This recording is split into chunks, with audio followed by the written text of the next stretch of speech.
আমরা পাঁচ ভাই, আলহামদুলিল্লাহ। আমার আব্বা আমরা পাঁচজনকে আলেম বানাইছে, আমরা পাঁচ ভাই আলেম। এখন আমার আব্বার কেমন লাভটা হয়েছে, আমি আমার আব্বারে একবার বলছিলাম, আব্বা আমি এই মাদ্রাসায় একটা মাদ্রাসা মানে কইছি এই মাদ্রাসাত আমি আর পড়তাম না, আমার আরেকটা মাদ্রাসাত ভর্তি করা। একবার বলছিলাম, আমার আব্বা বলছে পরের লোকমা ভাত আমার ঘরে খাইও না, বাইরেও। আর যদি খাইতে হয় আমি যে মাদ্রাসায় দিছি এনেই পড়তো, কসম খোদার। পরের বেলা আর ওই মাদ্রাসাতেই চলে গেছি, বুঝছি বাবা শক্ত, বাবা লোকমা ভাত দিতে দিবে না। বুঝেন নাই কথা?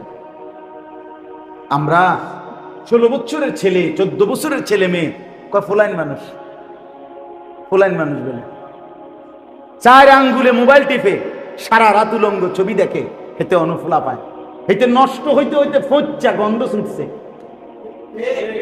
হেতে বলে অনুফুলায়। মুসলমান রে, বেকুব বুঝি এরকম হয় মানুষ। আমরা পাঁচ ভাই, আলহামদুলিল্লাহ। আমার আব্বা আমরা পাঁচজনকে আলেম বানাইছে, আমরা পাঁচ ভাই আলেম। এখন আমার আব্বার কেমন লাভটা হয়েছে, আমার আব্বা 2015 সালে কবরে মারা গেছে, ইন্তেকাল হয়েছে। এখন আমার আব্বা কবরে, আমরা পাঁচ ভাই জুমার নামাজ পড়াই। তো আমরা কিছু না কিছু নসিহত, ওয়াজ, কথাবার্তা, দ্বীনি কোরআন শরীফ পড়া যাই যখন বলি, আমার বাবার কবরে সব যায় না? বাবাও লাভ, আমারও লাভ। আমারও তো নেই কি হয়, বাবারও কি হয়, তাহলে একসাথে বাবারও লাভ। এই জন্য আপনারা এবার চলেন, আপনাদের জওয়ান বুড়ো সবাইকে বললাম, আরেকবার এখনো হায়াতে আছেন, আজও বেঁচে আছেন, এখনো বেঁচে আছেন, আরেকবার হিসাব নিলাম, হাল ছেড়ে দিয়ে। কথাটি ঠিকই কইছে, ভালোই কইছে, তবে পাইতাম না সম্ভব। এটা তো একটা কাপুরুষের কথা, অপদার্থের কথা, এটা তো প্লাস্টিক মার্কা কথা। বুঝেন না কথাটা? এটা তো ব্যর্থ মানুষের কথা। আর মুসলমান হতাশ হয় না। কোন মুসলমানের জন্য হতাশা প্রকাশ করা কুফরি, কুফরি, কুফরি, ঈমান থাকে না। জানেন কোরআনের আয়াত, কোন মুসলমান কি হইতে পারবে না? হতাশ হইতে। আমনে হতাশ হইতে একটা যে হুজুর আমি আজকে 30 বছর, 3 বছর, 5 বছর, 10 বছর ধরে আপনার তারে বুঝাইছি, তে পরে বুঝছি আর তে মানুষ হইত না। এই যে আপনি সিদ্ধান্ত বুঝা লাইছেন, কেটা আপনাদের কে বলে গেছে? এটা জিবরাইল। কথা বলেন না তো, যে আপনি কেমনি সিদ্ধান্ত নিলেন? আপনি হতাশা প্রকাশ করলেন কেন? আজ যে 12 বছর আমার জিফুত হয় না, আর হইতো না, বুঝছি। কেমনি বুঝছেন এটা? আমার এক ঘনিষ্ঠ মানুষ, ওনার 18 বছর পরে মেয়ে হয়েছে, এই কয়েকদিন হয়, এক সপ্তাহ, 18 বছর পরে বরাবর সন্তান হয়েছে। 80 বছর পরেও জাকারিয়া আলাইহিস সালাম হতাশ হয় না। 80 বছর পরেও ইব্রাহিম আলাইহিস সালাম কি হয় নাই? ইব্রাহিমকে আল্লাহ ইসমাইলকে দিছে, জাকারিয়া নবীকে আল্লাহ ইয়াহইয়া নামে নবী সন্তান দিছে, দিছে না? তো হতাশ হবে কেন? 950 বছর পরেও নূহ নবী, 950 বছর, 950 বছর আমরা এনে সবার হায়াত মিলে হয়ে যাব খামখেয়ালি কথা। 950 বছর আল্লাহর পথে দাওয়াত দেওয়ার পরেও যেদিন নৌকা ছাইরা দেয়, আযাব চলে আসছে, পানি উঠে গেছে, তখনও নূহ নবী ওনার ছেলে কেনানকে, ওই কাফের ছেলেটাকে কালেমার দাওয়াত দিছে কিনা? কোরআনে আছে, ইয়া বুনাইয়ার কাম মা'ানা। শেষ মুহূর্ত নূহ নবী বলছেন, বাবা এখনো সুযোগ আছে, কালেমা পড়ে আমার নৌকায় উঠে আসো, আমার মালিকের তুফান শুরু হয়ে গেছে, আর বাঁচবা না। ছেলেটা বলল, বাপ ওই উঁচা পাহাড়ের উপরে আমি আশ্রয় নেব, সাআবি ইলা জাবালিন ইয়াসিমুনি মিনাল মা।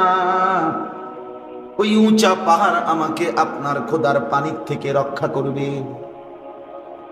নূহ নবী সাথে সাথে আবার বললেন, লা আসিমাল ইয়াউমা মিন আমরিল্লাহ,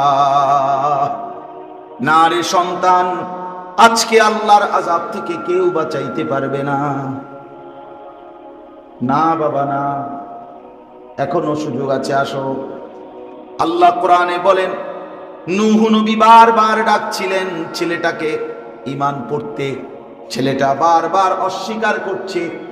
এই ধাক্কাধাক্কি টানাটানির মধ্যেই ওয়াহালা বাইনাহুমাল মাউজ, একটা বিশাল ঢেউ এসে একটা ধাক্কা মারছে, বাবা আর পুত্র চিরতরে আলাদা হয়ে গেছে। ফাকানা মিনাল মুগরাকিন, বারে ছেলেটা ডুবে গেছে। কিন্তু নূহ নবী শেষ মিনিট পর্যন্ত চেষ্টা করছে।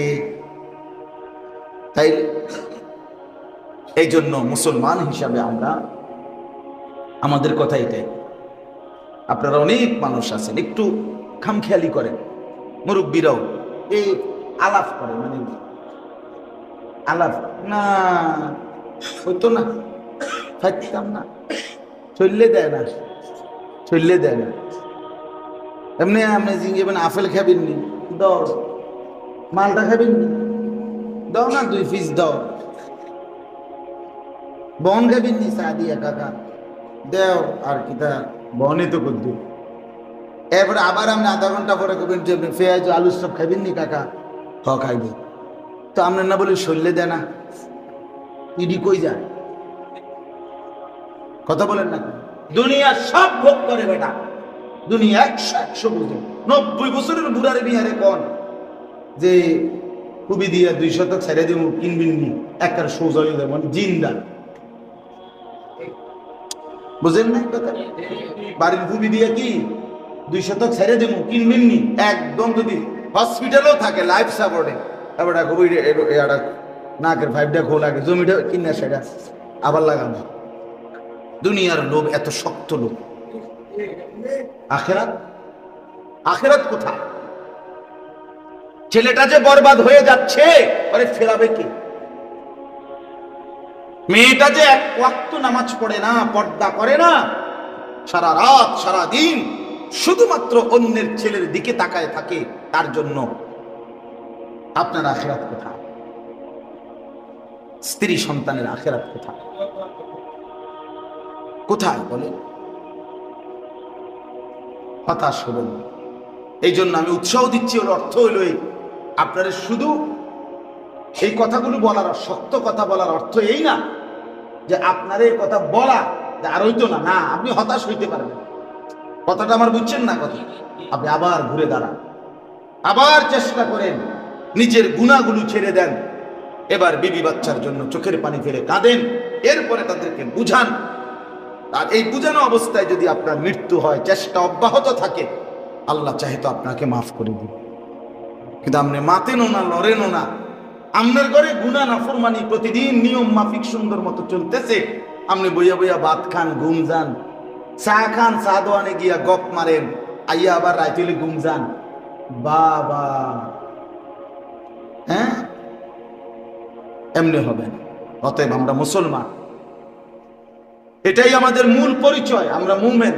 আর সেটা কাগজে কলমে হলে হবে না, সেটা ভোটার আইডি কার্ড দিয়ে হবে না, সেটা জন্ম নিবন্ধন সনদ দিয়ে হবে না, সেটা আল্লাহর কোরআন মুমিনের যে পরিচয় বলেছে ওইটা বুঝাইয়া দিয়া হবে।